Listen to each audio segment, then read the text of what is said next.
Hey everybody, it's Jason Creel and you're watching the Lawn Care Life, and I'm going to take a slight detour today from lawn care, though it is related to lawn care, something important for all of us. But I've got a special guest.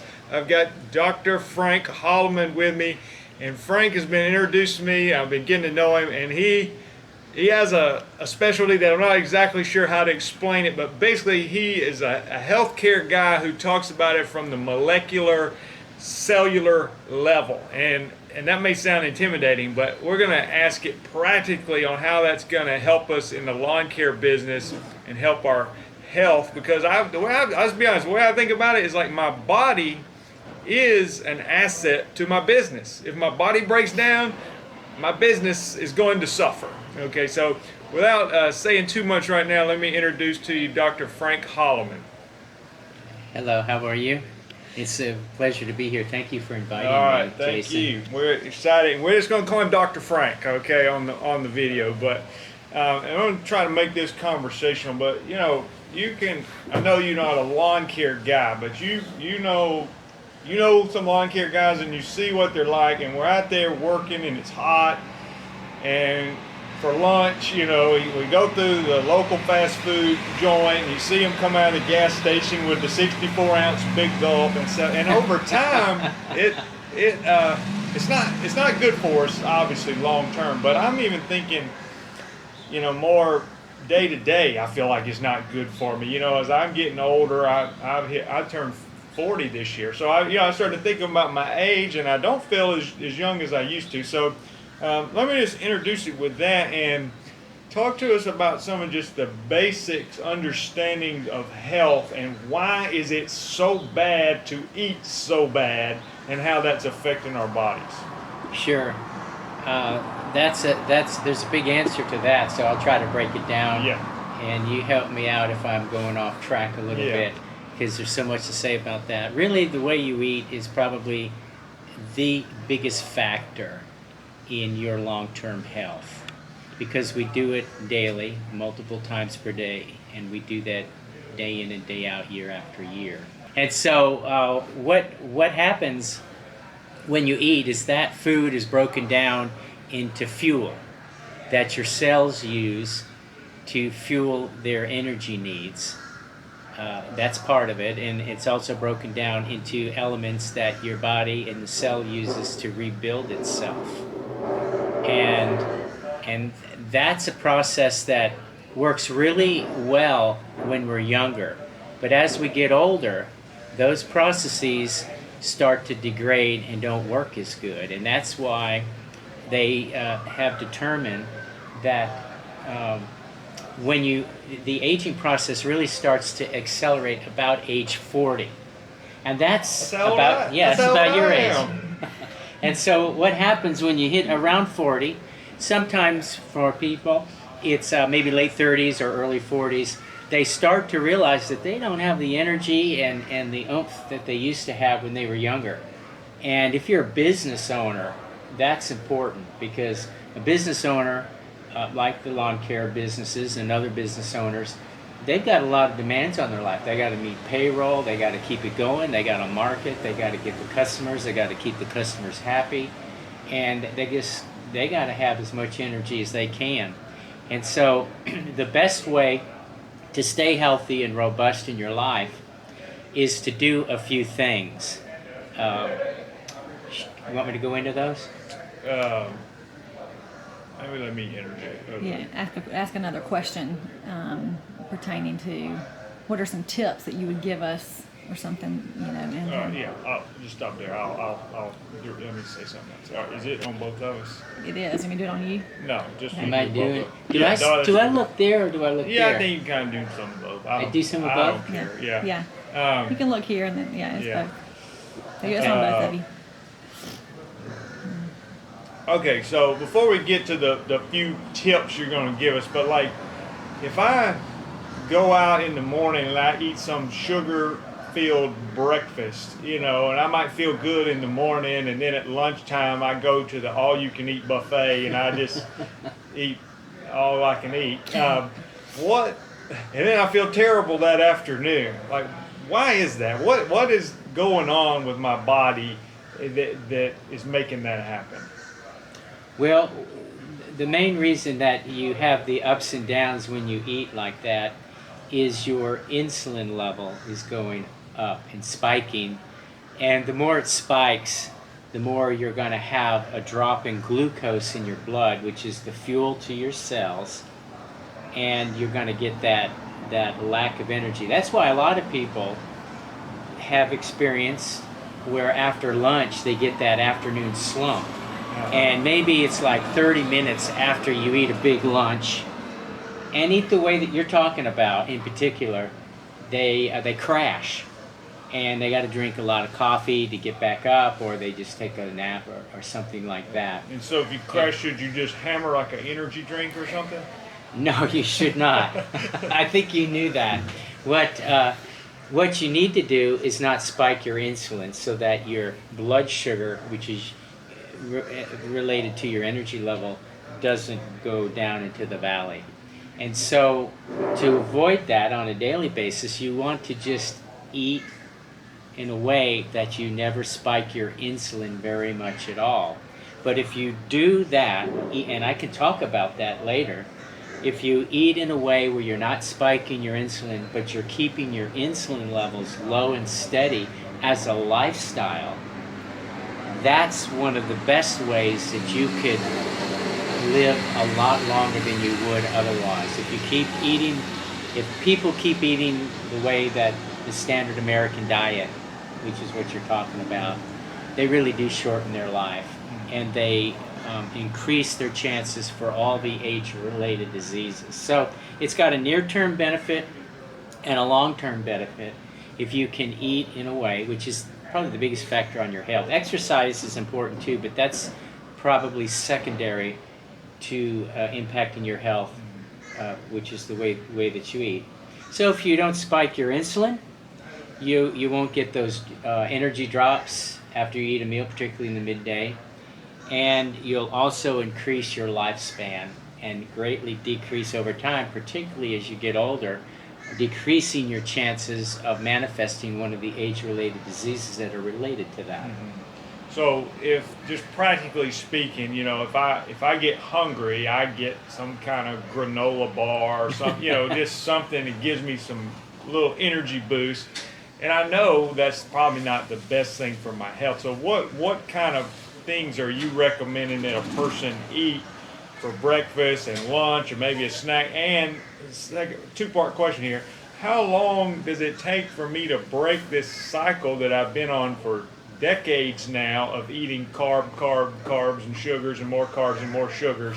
Like, how long is it going to take my body to get off of that and adjust to the new diet of what you're going to recommend I start eating? Okay, let me unpack that a little bit. So what you want to do is keep your insulin levels low and steady, which means you're not going to be consuming in large volume whenever you do eat carbohydrates, which break down into glucose. Because insulin, which is produced by your pancreas, regulates how much glucose is in your blood, which is the fuel for the cells. And it regulates to open up those cells to receive the glucose or close them off. And so what you want to do is eat in a way where you're not overeating your carbs, so you don't have too much of that going on. And there are different forms of carbohydrates. There's simple carbs, like going to Krispy Kreme and eating a Krispy Kreme donut. Yeah, those That's are good. just pure sugar and fat. And then there's complex carbohydrates, which are more like eating beans. Rice. Yeah, well, rice is probably a pretty simple carbohydrate. That's more of a starchy one. Okay. And potatoes, starchy carbohydrate. But all that breaks down into glucose. So you want to minimize that. And you just want to focus on eating the kinds of things that won't spike your glucose, which spikes your insulin. And then you won't get those drops. Now, what I didn't mention earlier is long term, by keeping your insulin levels low and steady by a lifestyle of how you eat, you live an anti-inflammatory lifestyle, and that's the harbinger of age-related diseases long term. is if you are promoting inflammation all across your body because your insulin level is elevated when it really doesn't have to be if you ate more sensibly. So what does that mean in terms of eating? Because I think that was the second part of your question. What do we eat and what do we not eat, basically? Yeah. What you want to do is minimize your carbohydrate intake so that it is less than 10% of your total calories intake. You want to eat your proteins, that's your meats and eggs and things like that, to be no more than 20% of your daily input. Because if you overeat your proteins, the excess that your body can't use right away, usually around 20%, that's the threshold, the liver will convert it into glucose. It's called gluconeogenesis. So you want to moderate your proteins. You want to greatly restrict your carbs. You can't eliminate carbs completely, but you want to greatly restrict your carbs. You want to moderate your proteins, and you want to get most of your calories from healthy fats, not unhealthy fats. Okay. Unhealthy fats will accelerate your demise, Okay. but healthy fats are good for you. So what's a healthy fat versus an unhealthy fat? That's a really good question. First of all, fats are the most energy-dense fuel that you can eat. It's more than double the energy density per gram compared to a gram of carbohydrate or a gram of protein. It's the high-octane fuel. And the fats that are healthy for you, to get this high-octane fuel to fuel your cells, and it does not spike your insulin. So you're getting the best fuel without spiking your insulin. Those fats would be organic butter from grass-fed cows. That would be the best. Olive oil, get a high-quality olive oil. Another one would be avocados. Everybody knows that avocados are good for you. Avocados are very high in fat. They're healthy fats. Heavy cream, as long as you get, that's about the only dairy you can have that's a healthy fat, as long as it's organic, so that you're not getting the cows with antibiotics or hormones. Okay, that's healthy. And flax seeds is another source. Chia seeds. Seems like I'm forgetting one. It'll come back to me. So how long if I start eating like this? Because you got me a little bit nervous thinking if I start eating like this, I'm gonna be tired. I'm gonna be probably hungry. And you tell me I'm not, but I'm just saying, like, how long is it gonna take for my body to get off of what it's been doing for so long to start to feel the effects of this newfound energy that you're telling me that I could experience? Yes, and to answer that question, you really need to understand what's going on at the cellular level. It's not too complicated. Basically, if we eat the standard American diet our whole life, which is more carbs than it is proteins and fats, it's really just the opposite. It's lots of carbs, some protein, and very little fats, healthy fats. Then the cells, all of our cells, they to metabolize or turn those fuels into energy, they have to store up inside the cell lots and lots of different enzymes, because that is what facilitates the chemical reactions to utilize the glucose as a fuel. And what that means then is if you've eaten this way long term, where you're emphasizing the carbohydrate input, then your cells are carb adapted, which means that they are very efficient at using carbohydrate and the glucose that it breaks down to as a fuel. And so given the choice, it'll always want to use the glucose, and somehow that connects to the brain, because everything in the body is connected and communicates. And they're screaming for glucose, and that's the carb cravings. And we've all been there, where you're hungry and what you really want to eat and go after is carbohydrates, because your cells are very efficient at using that fuel. because of the enzyme storage that's been maximized for that kind of fuel. And so that's the fastest way for the cell to get the energy that it wants, and that's what it tells the brain. And if you tell the brain, no, don't eat, you tell yourself and tell your brain, no, I'm not going to eat that, I'm going to eat low carb, the cells aren't going to like that. They're screaming for carbs. So what you got to do is you got to basically go on a faster carbohydrate and get your cells fat adapted, meaning that the cells now have much more enzymes, a different set of enzymes that facilitate the metabolism of fat as a fuel and not carbs, so that the cells start screaming to the brain, we need fuel, we're hungry, tell them to eat fat. Okay, how long does that take? That takes usually about 2 weeks. Okay, that's probably as long as I can make it. Well, there's ways that you can curb your carbohydrate cravings in that transition period. There's natural herbs and things like that that you can do. Okay. So there's tricks of the trade. It's not total boot camp. And so that's what you want to do. You want to get your cells fat adapted. And here's what happens when you get fat adapted. You've been eating a low carb way of eating, a ketogenic lifestyle. Then what happens is you don't crave the carbs. In fact, the carbohydrates in even the fancy desserts that you really love, they're not that attractive to you anymore. You'd rather have things that'll fill you up that have fat in them. And there's ways to do that that's very delicious. There's a way to cook and eat ketogenically where you're getting 70% or more of your caloric input daily from fats, but it's delicious. There's ways to do that. And if you don't get the fat in your meal, and you don't get that by eating fatty meats, you got to really do other things. You won't even feel satisfied with your meal unless you get that fat consumption. And that means you get the consumption that's the highest octane fuel for your cells. And then over time, you'll feel more energetic because you're running your cell engine on high octane gas instead of the standard regular gas, so to speak. And you'd have less up and down in your energy level throughout the day, you think, once your body adjusts?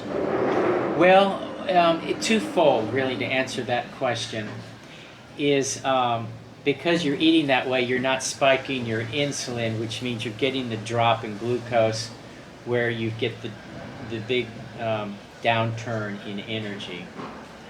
That's one thing. And then the other thing is by consuming more fat in your diet than carbs or protein, you will increase your endurance, because what happens is the cells they start building up those enzymes for fat oxidation or fat metabolism to produce the energy, and they get more and more efficient at that. And so that fuel becomes, because you're eating that more than anything else, that fuel becomes much more readily available for energy, and you can go a lot longer before you have to eat. And that's why professional athletes are starting to more and more do a ketogenic diet as a lifestyle, so they have that endurance. Because you can, let's put it this way, the way the body has been constructed, your glucose storage is very limited. And if that's the main thing that your cells are using because you're eating the standard American diet, you don't have a lot of glucose storage. Your glucose is stored in your liver and in your muscles as glycogen. It's just a glucose molecule with 3 or sometimes 4 water molecules attached to it. And you can deplete your glycogen storage, your glucose storage, because you're not eating, then you pull it out of storage. You can't go very long like that. If you chop wood really rigorously so that by the time, for 2.5 hours nonstop, and you're so exhausted you practically collapse in exhaustion, that in 2.5 hours you can exhaust your glycogen stores. As another, I'm going somewhere with this. If you could just bear with me a little bit longer. You can deplete your glycogen stores by just drinking water or not eating anything, just fasting for 2.5 days, maybe 3 days.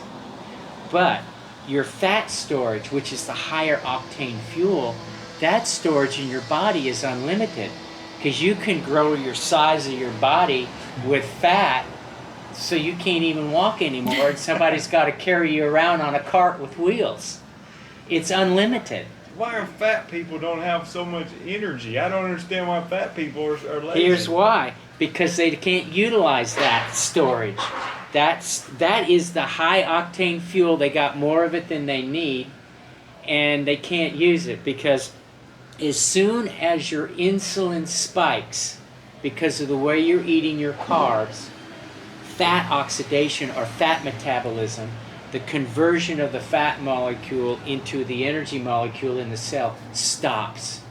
So basically your thyroid and its hormones is the accelerator to burn the fuel in the cell, and the insulin going out of the pancreas into the blood, because you spiked your glucose because of the way you ate your carbs, is the brakes for fat metabolism. And so if you keep eating carbs, the fat storage just stays in storage and never gets utilized, because the cells are in the glucose burning mode. I see. Does that make sense? It mostly does. Yeah, so that's the way that works. So they just keep storing. You know what? Here's the thing. People who way overeat their carbs, which is the standard American diet, they can't utilize all that glucose at the time. Their glycogen stores are already full because they ate that way the last several years. And so the body then converts it into a glyceride and stores it as fat. And so they just keep storing fat, more fat, more fat, and never use it. So what you've got to do is you've got to stop eating the high percentage carbs, so that the way you're eating doesn't spike your glucose. And your cells initially are screaming for that glucose, so it comes out of storage, because the brain tells the cell, so to speak, he's not eating enough carbs anymore. You're not going to get the glucose you're screaming for. You're going to have to make up the difference from storage. But that storage is limited. And so before too long, you've depleted the liver and the muscles of the glucose storage, and then the cells are screaming to the brain again. He's not eating enough. The glycogen stores, the glucose storage is emptied out. What do we do now? And the brain says, well, I happen to know. I'm kind of making a story about this. It's actually more scientific than this. The brain says, I happen to have inside information that he's now eating ketogenic diet, and you're not going to get it anymore. So you have no choice but to use the fat that he's eating. And then the cells realize, well, he's eating calorie restricted. Oh, meaning he's eating mostly fat, low carb. Okay, so you're saying the brain has insider information here, and it's telling the body, it's like, he's on a diet, he's eating keto diet, you're not getting the carbs that you used to get last week, so just deal with it. So what happens next? The brain has no choice but go to the fuel of last resort, which happens to be the highest octane fuel and the one that we have the most storage of, which is fat. Because the brain realizes he's not eating enough carbs. The carbohydrate storage called glucose has been depleted.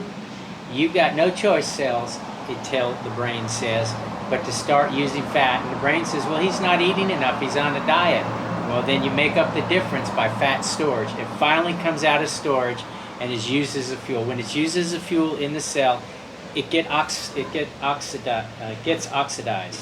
What that means is that the fuel molecule, and it's not really glucose, it's a breakdown of glucose. Glucose is a 6-carbon molecule, and it breaks it down into 2 special 3-carbon molecules. And an oxygen molecule comes and attaches to it, and then that fuel molecule gets broken into a completely different carbon molecule called carbon dioxide, and a water molecule is formed. The energy molecule is there, which is a molecule that has been there that gets a third phosphate bond attached to it. And then there's some free radicals. That's what happens in that process. And the output is carbon dioxide and water, which comes out of your breath and in your exhale. And you know water's in your exhale because you can fog a mirror. That's true. So that's how the fat comes out of your body. And it's not like people think. They think you sweat it out by exercising really hard, or you pee it out, or you poop it out. You breathe it out. And if you look at the chemical formula for that process of metabolizing the fat molecule into an energy molecule and its byproducts of carbon dioxide and water, you find out for 1 pound of fat, I made the calculation, if you 1 pound of fat to come out of your body, 1/3 cup of water, and a box about this big of carbon dioxide has to come out of your mouth, or you don't lose 1 pound of fat. Isn't that amazing? I bet that is discouraging to people trying to lose weight. Right.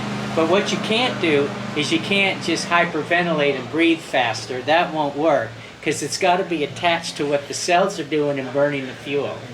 So there's no shortcut. How does like some boxer or wrestler that needs to lose 8 pounds by 2 days from now lose all that weight that fast to make weight for his fight? To lose the weight, what you want to do is you want to lose the fat, because, well, you want to lose your glycogen stores and then start losing the fat. And for example, for a man to get lean enough where his abs will start to show, and every man has ab muscles. They're in there. They're just behind the fat, and you can't see it. So if you can get the fat down to around 12% fat, body fat, those abs will show. And we just went over the process of how you get that fat to come out of your mouth through your breathing. So the fastest way is probably considered by some the hardest way to do it.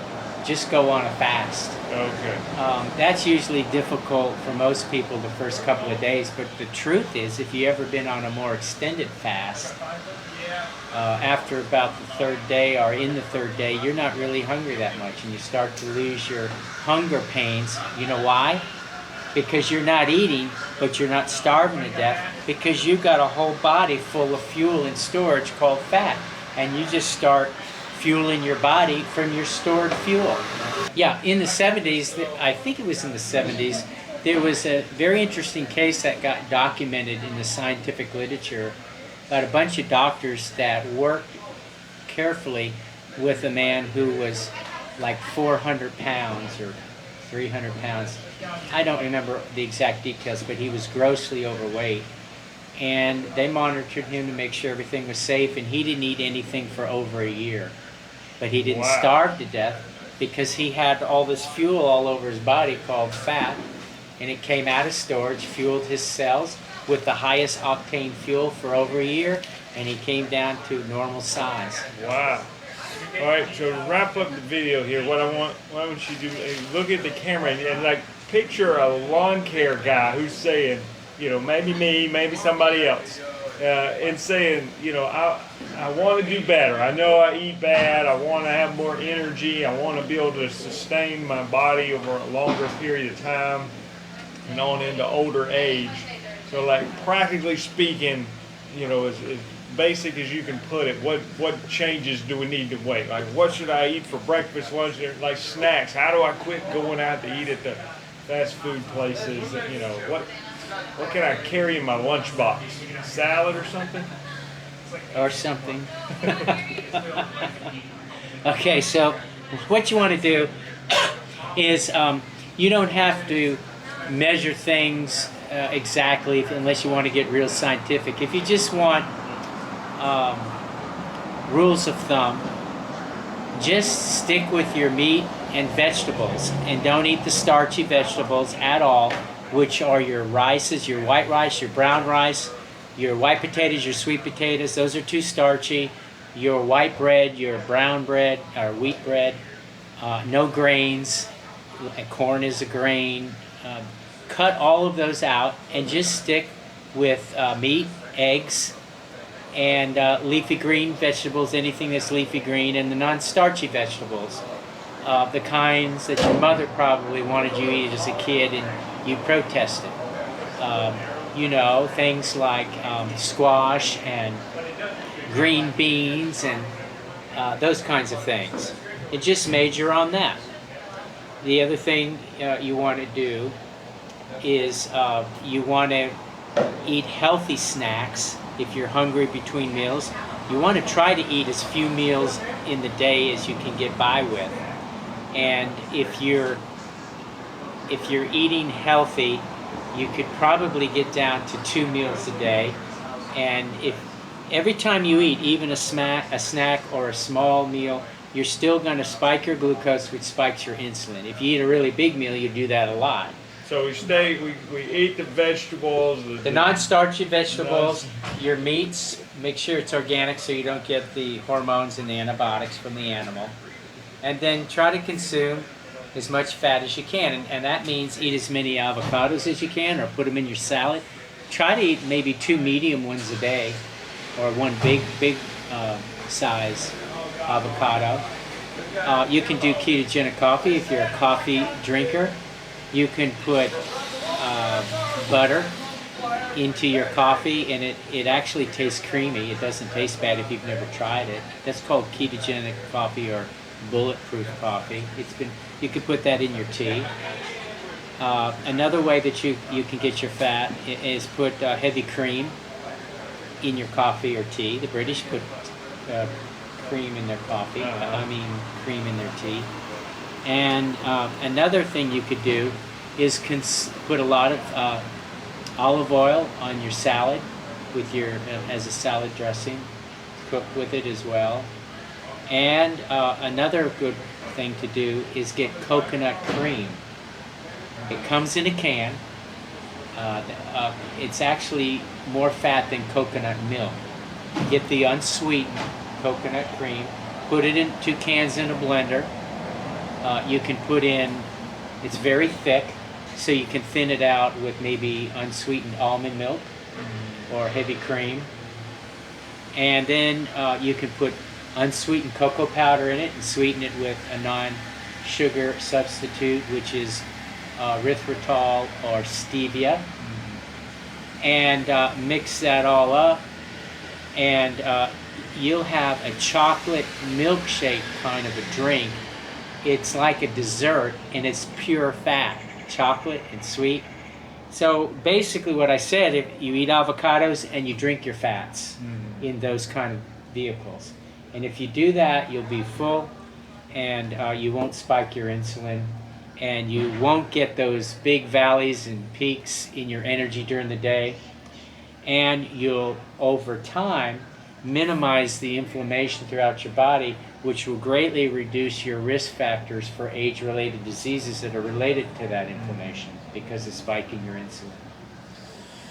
All right. Well, as you know, if you watch the channel on a regular basis, we only have smart people on the channel, and today's no exception. That's why I brought in Dr. Frank, and I know it's a little off our usual topics of how to kill weeds in your lawn and how to mow grass and things like that, but I found it really interesting, the things he's talking about. We all need to think about our health long term, and to be able to challenge the way we're thinking about that, and to be able to approach it in a way that can give us longevity. Because I know when I feel better, I just feel better, and my work is a lot better, because if I'm out there working, doing lawns, and I don't feel good, I run out of energy, it makes for a long day, and I have to rely on willpower to keep going. I would rather feel good to be able to keep working. So really appreciate you being on the channel with us, and I hope you guys learned something. Leave a comment below if you got a question. I'm sure all of it made perfect sense, but if you got a question, a comment, something you want to add, put it in the comments below. And if you hadn't done so, I encourage you to subscribe to the channel. Talk to you guys later. Bye.